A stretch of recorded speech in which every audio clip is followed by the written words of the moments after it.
আমাদের সামনে এখন নেতা নুরুল হক নূর সাহেব কিছু কথা বলবে, তারপরে আমি আবার কথা বলবো। আগে ভিডিওটা দেখেন। আমি আজকে বলবো, আওয়ামী লীগ বিএনপির হাতে যদি আবারও ক্ষমতায় থাকে, কিচ্ছু পরিবর্তন হবে না, হবে না, হবে না।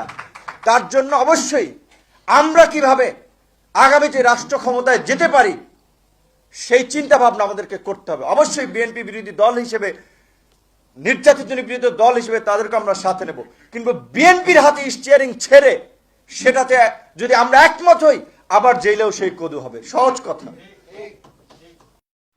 আমার প্রশ্ন হলো যে নেতা নুরুল হক নূর সাহেব, আপনি এত পারেন, তাহলে ঘুরে ফিরে সেই বিএনপির সাথে জোটে আইসে আপনার এমপি হওয়া লাগলো কেন বিএনপির ভোটে? এই প্রশ্নের উত্তরটা অবশ্যই আমাদের জাতির সামনে দেবেন।